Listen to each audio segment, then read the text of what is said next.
DJ1, our kind of ethos was the player has to feel like the DJ. And then for all the secondary players, because all these social games is normally a great big group of people, we wanted to kind of deliver this experience like you're in the best nightclub or the best gig you've ever been to.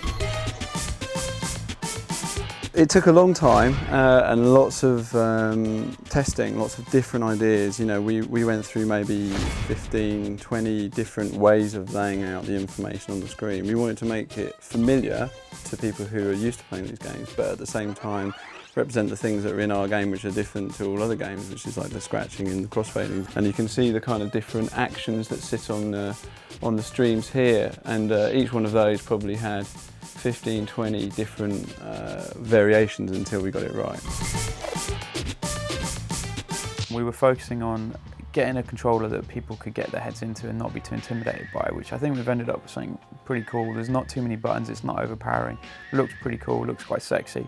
The first controller we made, the one we made in my garage, was kind of wood and plastic and cardboard and all kinds of stuff.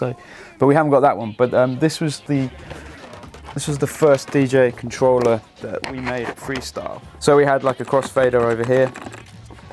This was our off-the-shelf effects dial. This actually was the Euphoria button, which got kind of shoehorned in after we'd had these made.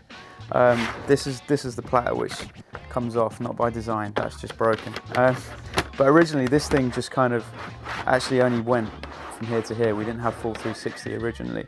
That's something we designed over time.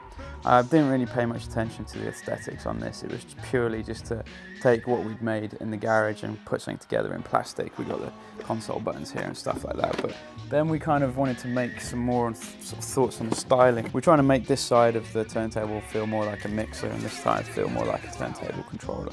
So on here we've actually got a proper crossfader now, proper effects dial.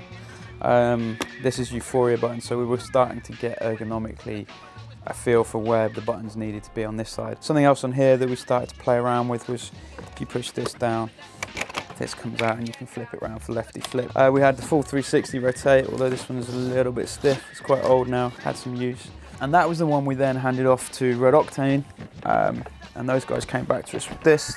Again, this wasn't about styling, this was more about fine-tuning the ergonomics that we'd defined in that one. In the previous one you just saw, so again we've got crossfader, effects dial, Euphoria button, the native controls. This is a PlayStation 3 one.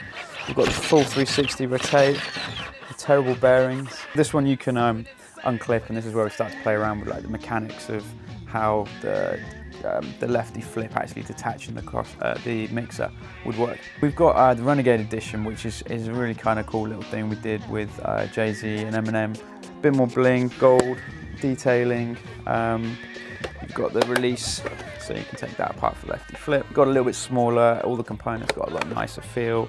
On this edition, these components are actually metal, so you got a really nice feel on the effects knob.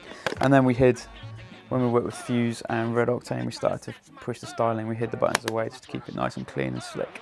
Okay, this was all just a warm-up act for the main event. Because this is a new game and it's a new controller, there's new game mechanics to understand, what we wanted to do is make sure that everyone has got to grips with it before they kind of launched into something that was spectacularly hard. So when you first get the game, you go through a little tutorial and you get some easy once you're good at the game, some easy stuff to play, and then it opens up and you have lots and lots of music and lots of mixes to play. But what we wanted to do was just make sure those first 15 minutes your hand was held as you learned all the new stuff. Pretty good, DJ. We don't completely kick you out of the game, so even if you're not playing that well, you remain in the game and you can still have another go at getting to the end of the mix. And the second thing was, when you do poorly or you do something wrong, we drop the music down, but we only drop it down for a small amount of time. So that feedback to the player is, you've done something wrong, but after a short time it comes back in, because otherwise if you lose the music, you're nowhere, you can't get back into it. You've got no frame of reference for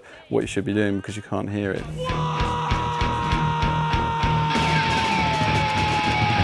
We tried having more streams, so we tried the traditional 5 if you're used to Guitar Hero. It didn't take us long to realise that having 5 things all going at once was way too much for people to take in.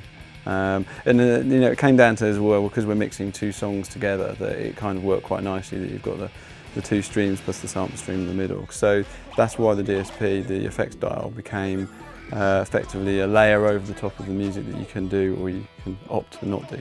But it's a way to get a high score, it's a way to score big. And it allows you to modify the sound in the game, so it allows you to create crazy sound effects over the top of the mix. But it is optional, so we put it in places where it's good and it sounds good for you to use it, but at the same time it's a little bit of a challenge. So you've got other things you're going to be doing as well, and if you can reach it and double up your multiplier, then great.